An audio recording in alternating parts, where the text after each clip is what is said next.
서상목 칼럼 균형시대는 우리 사회의 다양한 현안과 문제를 냉철한 머리, 그러나 뜨거운 가슴으로 균형 있게 탐구해보고자 합니다.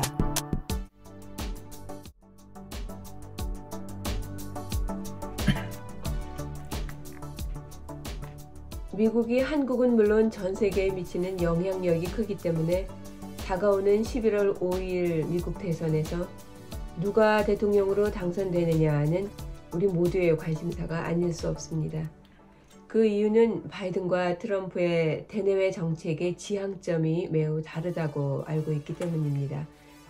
미국에서 유학생으로 그리고 세계은행 경제 전문가로 오랜 기간 활동을 한 경험이 있는 서 박사께서 우리나라와는 상당히 다른 미국 대선 제도부터 설명해 주시기 바랍니다. 미국 대선 제도는 우리하고 상당히 다릅니다. 네. 우리는 이제 직접 선거라 그러는데요. 네. 각 시도에서 유권자별 그 투표 결과를 단순 합계를 해서 최종 결과를 발표를 하죠. 그런데 이제 미국은 각 주마다 우선 이제 선거 인단을 뽑고요. 네. 그 선거 인단이 대통령을 선출하는 간접선거 방법입니다. 네. 그런데 이제 선거 인단 선출하는 방법이 네브라스카와 메인주를 빼고는요. 네. 승자가 전부 다 독식을 하는 그러니까는 어떤 후보가 뭐 한 표만 이겼어도 네. 그 주의 선거 인단을 전부 다 가져가죠. 네. 그렇기 때문에 그 여론조사에서 후보별 이제 유권자 분포와는 상당히 다른 선거 결과가 나올 수가 있습니다. 네. 실제로 8년 전에 그 힐러리 민주당 후보와 네. 지금 이제 트럼프 공화당 후보가 경쟁을 했지 않습니까? 네, 그렇죠. 그때 이제 유권자 투표 결과를 보면은 힐러리 후보가 무려 200만 표나 네. 이겼습니다. 네, 네. 그런데 아시는 대로 네. 선거인단 투표에서는 졌거든요. 네, 네. 그래서 트럼프가 대통령이 됐습니다. 네. 그래서 이제 이렇게 이제 그 해에 여러 가지 이제 동향에 따라서 민주당이 이길 수도 있고 공화당이 이길 수 있는 주를 스윙 스테이트라고 합니다. 네, 그러니까 네. 이렇게 왔다 갔다 한다는 예. 이런 얘기죠. 예, 그네처럼. 네, 그래서 네. 그런 게 이제 상당히 많이 있는데 네. 예를 들어서 가장 대표적인 6개 주를 이제 예를 들면요. 네. 미시간주, 조지아주, 아리조나주, 위스콘신주, 네바다주는 아주 이제 상당히 잘 알려진 스윙 스테이트입니다. 네. 4년 전에 선거에서는 바이든이 이 지금 말씀드린 그 6개 스윙 스테이트에서 모두 승리를 했습니다. 네. 그래서 대통령으로 당선이 됐습니다. 그랬군요. 이렇게 설명을 들으니 정말 우리와는 많이 다르다. 좀 어려운 면도 있다. 이런 생각이 듭니다. 미국 대선 후보는 주마다 다른 형태의 선거운동을 해야 승리할 수 있을 것 같은데 아직 물론 그 6개월 이상 남았지만 현재 상황에서 대선 판세는 어떻다고 보아야 하겠습니까? 그래서 이 스윙 스테이트가 중요하기 때문에요. 네. 언론 보도를 보면은 주요 후보들이 많은 시간을 이 스윙 스테이트에서 보내고요. 네. 선거 자금의 3분의 1을 이 스윙 스테이트에서 사용한다고 이렇게 알려져 있습니다. 네. 지금 이제 그 유권자별 이제 여론조사 결과를 보면은요. 네. 대체로 이제 트럼프가 바이든을 앞서는 것으로 나오겠습니다. 네. 연초에는 5%나 이렇게 앞섰어요. 네. 근데 점차 이제 그 차이가 줄어들어 가지고 지금은 한 2% 정도 앞서는 것으로 여론조사 결과가 나오고 있습니다. 네. 그런데 이제 선거인단 이렇게 이제 지지를 보면은 오히려 바이든이 앞서는 걸로 그건 무슨 얘기냐면 스윙 스테이트에서 바이든이 4년 전과 마찬가지로 아직도 우위를 점하고 있다는 것을 의미하게 됩니다. 네. 제가 얼마 전에 미국 뉴욕을 방문을 했어요. 네. 그래서 이제 공항에서 호텔로 가는 동안에 흑인 기사였는데 그분한테 당신은 이제 이번 대선에서 누구 찍을 거냐 그랬더니 트럼프를 찍겠다 그러더라고요. 네. 좀 이제 특이한 게 아까 말씀드린 뉴욕은 전형적인 민주당 텃밭이거든요. 네. 그리고 이제 흑인들은 대체적으로 민주당 후보를 좋아합니다. 네. 그런데 이제 뉴욕의 흑인 기사가 트럼프를 찍겠다고 아주 서슴지 않고 얘기하는 것을 보면서 네. 트럼프의 인기도 상당하다 이런 네. 것을 실감을 했습니다. 네. 그런데 이제 바이든의 경우는 이제 지금 이제 재선에 이제 도전하는 거거든요. 네. 그런데 이제 미국에서 현직 대통령이 재선에 도전하는 경우에는 중간 성적표가 중요한데 그 중에서도 경제 분야의 중간 성적표가 굉장히 중요한 것으로 이렇게 나타나고 있습니다. 네. 한국도 뭐 비슷하다고 생각이 되는데요. 근데 지금 이제 미국의 그 경제 성적표, 바이든의 경제 성적표가 되겠죠. 굉장히 괜찮습니다. 전 세계가 어려운데 미국만 혼자 잘 나간다라고 비난을 받을 정도로 미국은 이제 경제 성장률이 3%가 넘죠. 한국보다도 성장률이 더 높습니다. 네. 또 이제 경제 성장률이 높으니까는 실업률은 당연히 낮겠죠. 네. 문제는 이제 인플레인데 그래서 이제 인플레를 잡기 위해서 미국 중앙은행이 오랜 기간 고금리 정책을 유지하고 있거든요. 네. 그래서 최근에는 이제 물가도 이렇게 잡혀가는 네. 그래서 이런 좋은 경제 성적표는 11월에 대통령 선거에서 바이든한테 유리한 요소로 작용을 할 것으로 이렇게 기대가 됩니다. 네, 그렇군요. 참 재미있는 것은 만나셨다는 그 흑인 기사는 객관적인 수치보다 어떤 막연한 생각인지는 모르겠으나 경제적인 이유 때문에 트럼프가 기업인이니까 그 사람이 잘할 것이다 하는 생각을 갖고 찍겠다 이런 얘기를 했다는 것이 좀 흥미롭다 이런 생각이 듭니다. 바이든 후보의 대내외 정책 기조가 무엇인지 궁금합니다. 그리고 그것이 우리에게 또 주는 의미는 또 무엇일까 또 궁금한데 좀 말씀을 해주시죠. 그 바이든은 이번 선거를 맞이해서 네. Let's finish the job. 그러니까는 지난 4년간 벌린 일을 잘 마무리하자 이런 것을 내세우고 있습니다. 네. 그러니까 뭐 새로운 정책을 내놓기보다는 네. 그동안 한 거를 잘 마무리해서 성과를 더 확실히 하겠다. 이런 것이 이제 바이든의 선거 전략이 아닌가 이렇게 생각이 됩니다. 네. 잘 아시는 대로 바이든은 대외 부분에서 가치 외교를 강조를 했습니다. 네. 그것은 무슨 얘기냐면은 자유민주주의 가치를 최우선한다는 거죠. 네. 그래서 자유민주주의를 추구하는 국가들과의 그 관계를 굉장히 이제 중요시하면서 중국을 견제하는 네. 중국이 공산주의 국가 아닙니까? 네. 그러니까 자연스럽게 자유민주 진영을 단단하게 묶어가지고 네. 중국에 대응을 하자 이런 정책을 써서 상당히 이제 성공적으로 일을 추진을 했고요. 네.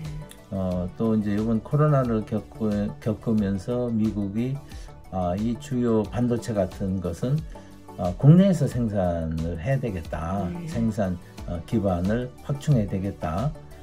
그래가지고 미국 기업뿐만이 아니고요. 네. 한국 같이는 외국 기업도 미국에 투자를 장려를 했고요. 네. 그런 경우에는 상당한 규모의 보조금을 주는 이런 정책을 해가지고 아시는 대로 지금 뭐 삼성이라든지 현대자동차라든지 LG라든지 롯데라든지 이런 대기업들이 미국에서 반도체를 포함한 상당히 이제 전략산업 분야에 투자를 많이 하고 있습니다. 네.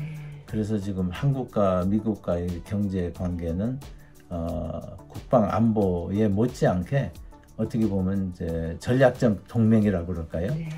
그런 것이 상당히 강화되고 있는 그런 상태입니다. 네. 그렇기 때문에 우리 입장에서는 바이든 대통령이 당선이 되면은 외교 안보 분야는 물론이고 경제 분야에서도 상당히 이제 미국과의 관계가 깊어지는 그렇기 때문에 상당히 불확실 요인이 없는 네. 이런 것이 이제 예상이 되고요. 네. 반면에 이제 트럼프는 상당히 이제 좀 예측하기 어렵거든요. 네. 그래서 우리 입장에서는 바이든 당선자를 선언하는 예. 이런 상황이라고 생각이 됩니다. 네. 간략히 말씀을 해주셨지만 이번에 바이든 대통령이 승리를 하면 우리에게는 상당히 안정적으로 대외 전략을 추진할 수 있을 것 같고, 또 트럼프 후보가 또 승리하는 경우에는 또 어떤 변화들이 좀 더 구체적으로 예상해 볼 수 있을지 궁금합니다. 트럼프도 우리가 4년을 경험을 했거든요. 네. 근데 차이는 바이든은 대외 정책을 가치 외교, 네. 그러니까는 그 나라의 그 가치적 지향점을 강조를 하는데요. 네. 트럼프는 아메리카 퍼스트입니다. 네. 그러니까 철저히 자국의 이익을 중시하는. 네. 그러니까는 자국의 이익에 별 도움이 안 되면은 동맹 관계도 완전히 또 무시하는 네. 이런 정책을 하는데, 2기도 요번에 이제 당선이 되면 2기가 되는 거 아닙니까? 네. 1기하고 이제 비슷하되 오히려 그런 아메리카 퍼스트, 미국 우선주의를 더 확실히 하겠다. 네. 이렇게 이야기를 하고 있습니다. 네.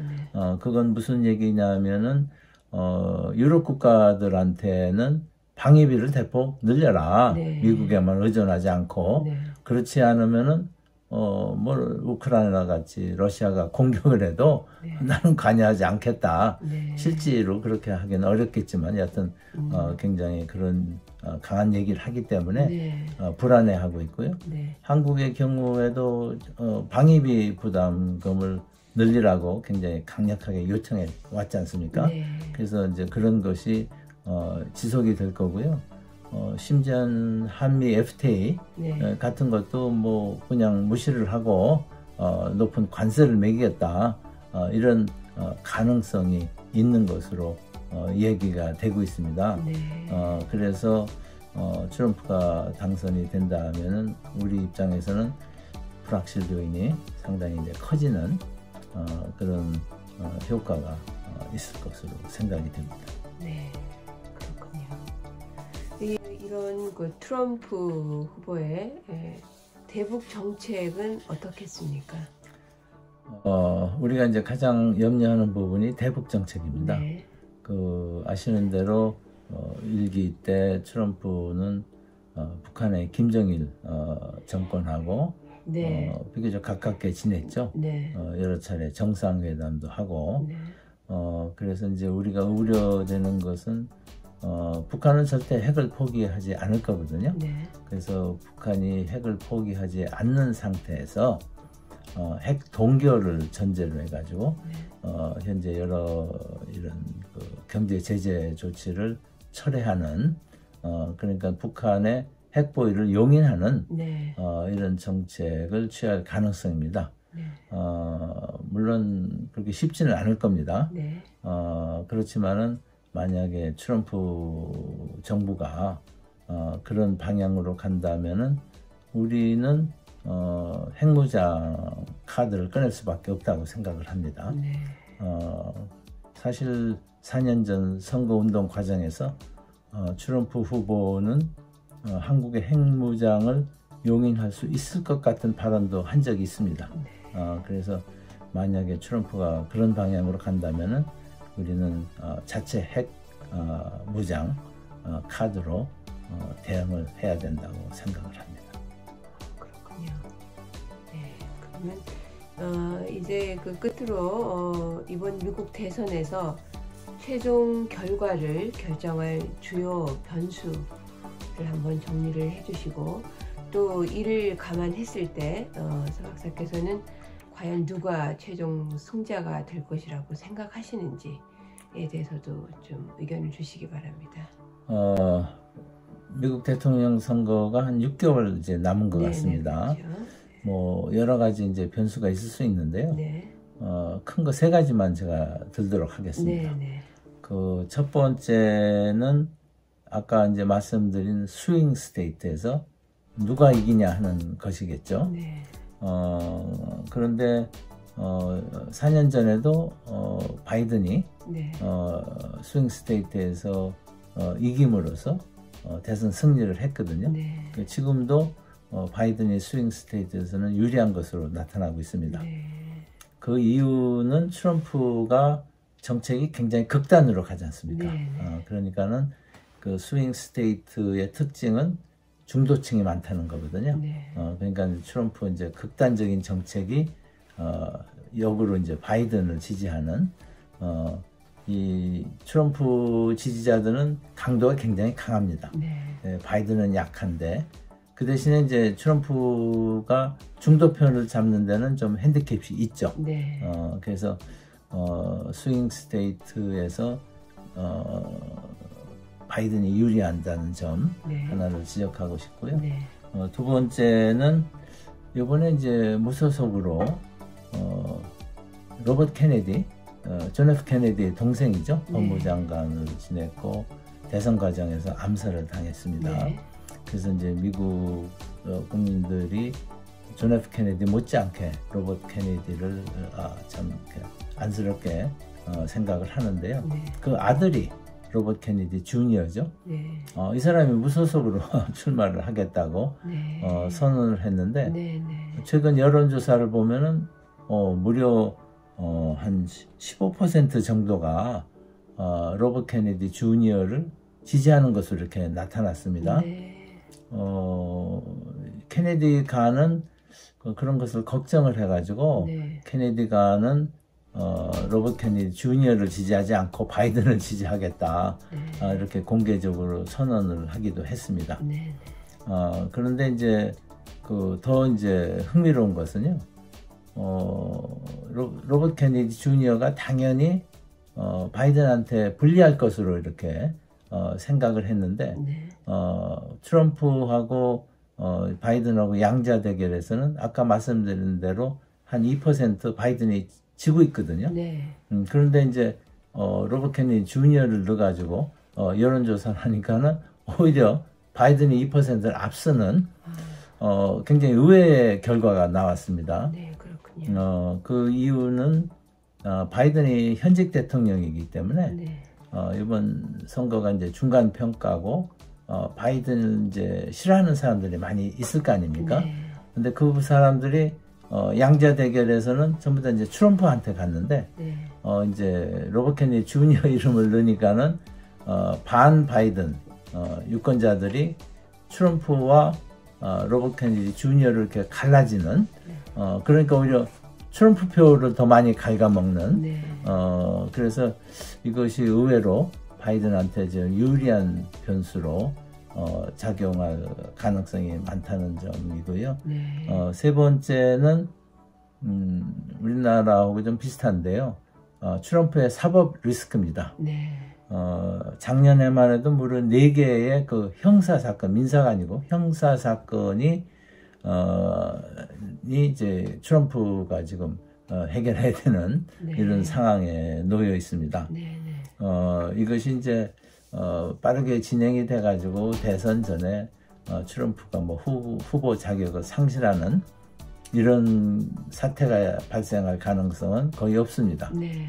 그렇지만은 이것이 이제 언론에 이제 부각을 받죠, 당연히. 네. 네. 그래서 4개 중에 가장 경미하다고 생각되는 뭐 이렇게 여자 문제 사건이 있습니다. 네. 그것이 요즘 제가 그 CNN 뉴스를 보면요. 네. 뉴스 시간에 거의 반이 그 사건을 보도를 하고 있어요. 네. 이게 뭐 트럼프한테 좋을 리가 없죠. 네. 특히 아까 말씀드린 대로 스윙 스테이트의 그 중간층, 중도층 사람들이죠.